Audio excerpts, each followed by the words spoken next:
Hey guys, welcome back. Do you want to know how to grow the very best tomato plants? Well, if you want to go back and check out this video right here, or here maybe, you can see how we seed these flats, how we get them started.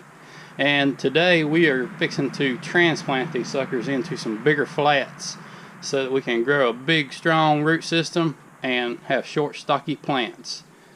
Let's get with it. So one key is to start with good clean flats. Now in this case, these are plants that we are going to sell. This is insert flats. You buy these little inserts, relatively inexpensive, and you buy this tray that they go in. And Eden's here filling these flats with soil, getting them ready for us. But I've got another video about sterilizing flats if you're reusing old flats, and I'll put a link to it up here so you can go back and check that video out. But that is very important. By using clean flats, you can prevent a lot of disease. So in one of the videos, I think maybe the chemilizer video, where I was talking about giving these plants a little food to get them jump started, this is what I was talking about that I'm looking for. These are your true leaves, and I'll show you here. Oh yeah, check that out. This is what we're looking for when we're ready to transplant tomatoes. See, we got two true leaves along with the seed leaves, and we've got a good strong root system. They're good and wet, and these actually could have been transplanted a little bit before now, but that's okay. Sometimes you get behind. But we've actually, these second planting, the 329s, are actually just about ready to transplant. We're probably gonna hold off on these because a lot of these tomatoes are for selling, and I don't want to have all my plants ready to go at the same time.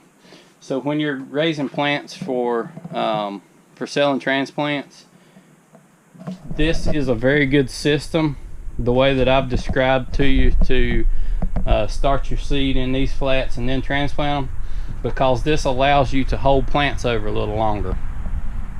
We're not going to. We're going to transplant everything. There's let's see, 4, maybe 5 flats here that we're going to transplant. About 2,000 plants that we're going to do today. But if you wanted to, you could come in here and transplant half this flat. And these are, you'll see in some videos that are coming up, these plants are really going to take off after we transplant them. It's really going to make them go and go fast. So leaving them in these small cups kind of holds them back. So if you're trying to stagger out your planting without working yourself to death, if you're selling plants, you can transplant part of a flat, and then a week later these won't be much bigger if you leave them in here. You can come back and transplant these a week later if you so desired, and you would spread out those plants that you have for sale so that you don't have to try to sell 2,000 all at one time. So just a little tip on that. So this is a little, I guess what you call a dibbling tool. It's just something I made, and it doesn't fit these insert flats really well, but it does good enough. It's actually made for a 50 cell, but it works really good. Even if you take a Sharpie and use the back end of a Sharpie, anything will work. Right here it fits these 50 cells, and it allows us to push a hole all the way to the bottom of the cell, just like this, and wiggle it around, and it makes the transplant process much faster by having these holes punched. Alright, so we're going to start with these striped Germans, one of my favorite eating tomatoes, huge heirloom. Just drop that sucker down in there till all you've got sticking out are leaves. Pinch the soil closed.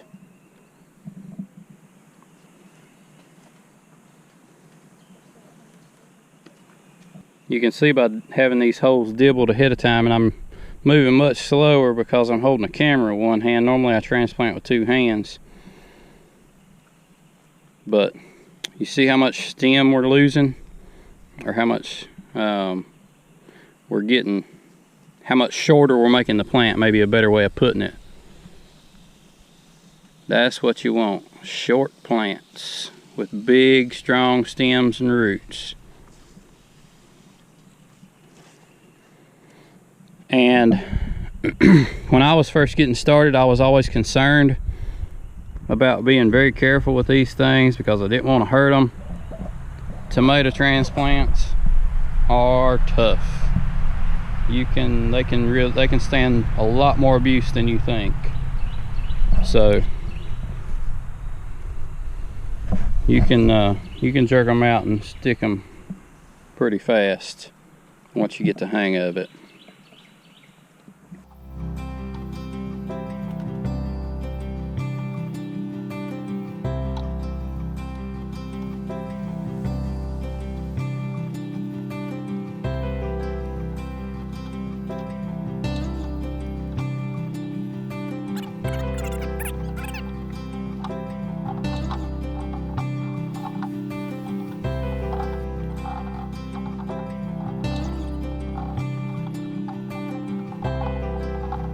So this is the finished product. You see we've shortened these tomatoes a good 1.5 to 2 inches. The better you get your flat full of soil, the better it's going to do.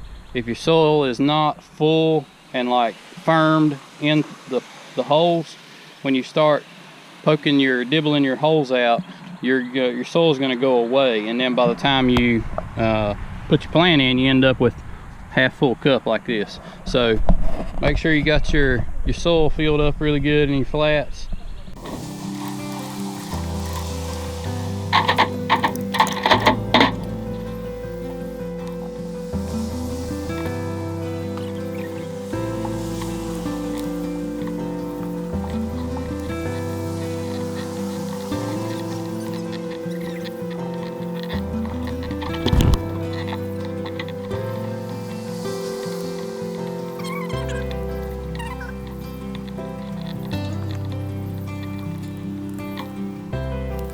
So I can hear you asking, is this worth it? Well, I think so, because we do it for 10,000-15,000 plants a year. And if there was a more efficient way, a better way of producing transplants, I would by all means do it. But we feel, and as well as a lot of other large greenhouses, this is not something that I've come up with. This is something that's a pretty common practice. Not everyone does it, but a lot of people do. And if you continue to follow along, you will see these plants progress, and you'll see how much of a shorter, stockier, stronger plant that we ultimately end up with from doing this.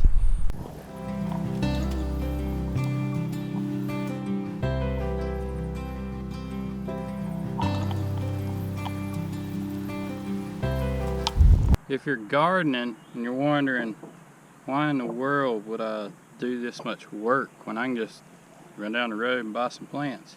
Well, if you live close to here, that's what you should do. Just go to Cherry Hill Farm and buy your plants.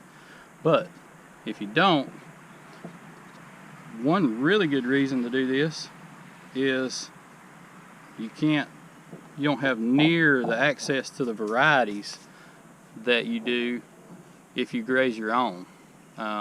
You go somewhere to buy plants, they're going to have maybe some Better Boys, maybe some Big Beef, maybe a Cherokee Purple or two. You're not going to have everything you want like you will if you order your seed and start them yourself like this. You can see we've got here, we raise stuff, we cater to people buying because we try to grow what people want. So we've got a low acid yellow hybrid, round hybrid. We have Early Girl, Big Beef. We have Tommy Toes. We have striped Germans. We have Cherokee Purple, German Johnson, Brandywine, and then we've got some tomatoes for us that are called Red Morning. That's a NC State variety. Supposed to be a really big red round, a lot of jumbos, which is what we like to pick. And let's see. Yeah, I think that's about all the varieties we've got at the moment. You can see our eggplant is coming along nicely. It won't be too long with it sitting under this fertilize till it'll have some true leaves putting on. You're wondering how this the fertility program that I'm using worked with the 8 ounces of the 1500 calcium nitrate from Yara in the 5 gallons of water with the 1 to 128 chemilizer. You can see that we are pushing the plants right along. They're starting to put on true leaves and they're not stretching. That's been my go-to for growing transplants, and it just really seems to work well. You can see the plants are growing, they're healthy, but they're not stretching. You can buy these trays and inserts a lot of different places. One of the most affordable places I found it, I'm not sponsored by them, wish I was, but Greenhouse Mega Store. They've got just about everything you could want, and if you're gardening, you can buy small quantities. If you're a commercial grower, you get a discount for buying full cases like this. But they are as competitive as anyone, even paying shipping. And a while ago, I wasn't sure of what these were called. This is called a 1203. That's what these inserts are. And if you buy the 4-pack inserts, I thought I had some, but I don't see them. If you buy the 4-pack inserts, it's called a 1204. So I can't remember how much these come out to, or how much they were last year. I'm sure they've gone up, but I think they were 35 cents an insert, somewhere around that neighborhood. So they're not terribly expensive. The trays are what cost you money, but if you're lucky, you can get a lot of your trays back. Well, we got a few plants transplanted today. We've still got some more to go, but they've got some growing to do yet. And we seeded about 30 flats or so of watermelons, cantaloupe, squash, cucumbers, honeydew, a little bit of everything we seeded up today. 2 to 3 weeks we will have plenty of plants for sale, and also hopefully sometime during the next 2 weeks we're going to get all of our plastic laid and be ready to put plants in the ground ourselves. Thanks for watching, guys, and I will see you next time.